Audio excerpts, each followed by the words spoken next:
Yeah, I mean, the biggest injury what I had was when I had the bleeding in my head and I was blind. I don't know For this story. oh, you Do don't tell. know. No, no. Well, I stood right. My manager was Deborah McMichael, and they wanted to give me a real bad push. They wanted to make me the youngest U.S. title holder at that time, and there was day of Nitro. I just got married.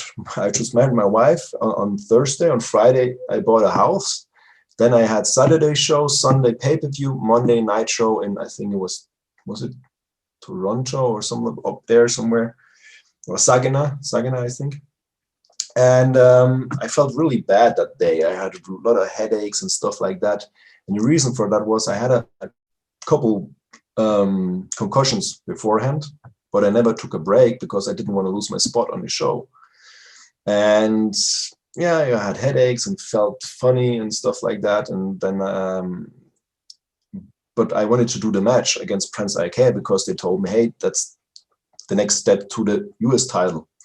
And yeah, during the match, he gave me an enziguri kick to the back of the head, and then blood vessel popped.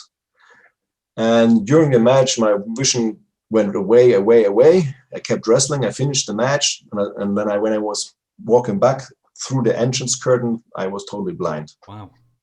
And then they rushed me to the emergency hospital, and yeah, that was one of the hardest calls. They to call my wife and say, "Hey, listen, I'm blind. I don't know how huge you're gonna be now." Wow. How long did it take for your vision to come back? It took a little more than a day. I mean, they said, well, if my since I was so young, they said we're gonna wait if my body absorbs the blood. The only really how you say dangerous situation what was at that moment was because the pressure in my brain was getting higher and higher and higher. And if it went too high, they said they would have had to open it up, you know.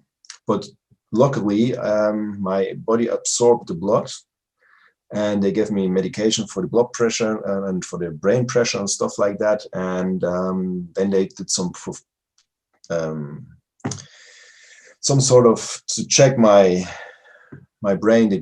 They cut up my artery and pushed up that long of a Oh, plastic tube to my brain while I was awake, you know.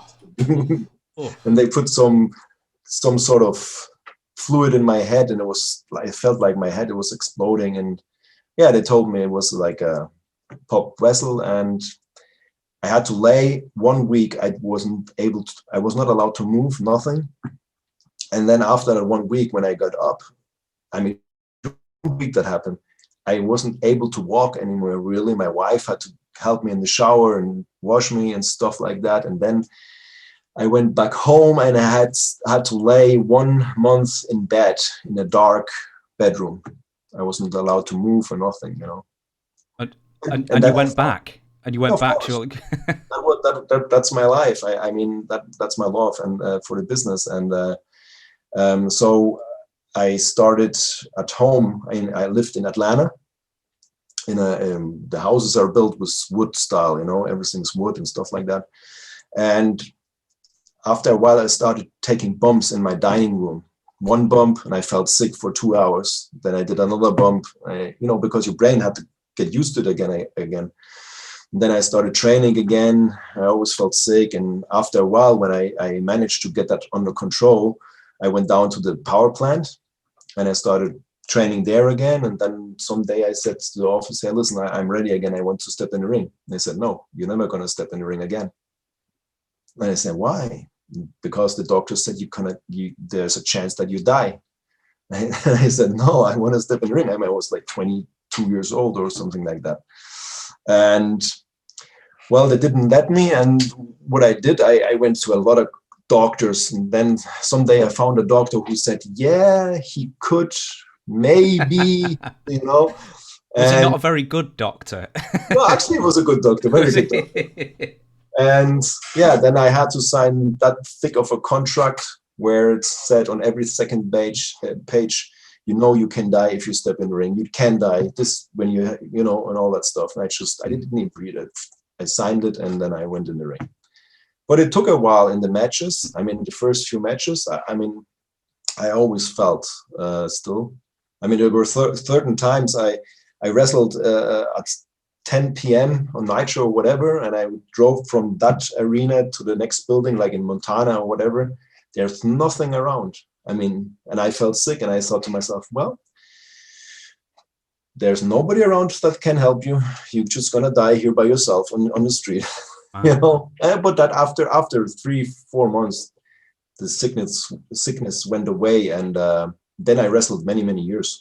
So I just like how it took you 3-4 months of feeling like you were going to die after every match, and you still kept on with it. So that's well, that's it wasn't dedication. that bad, you know. But you know, you once you have an injury like that, and you of course, some thoughts pop in your head. It's like a little panic. Then you calm yourself down, you know.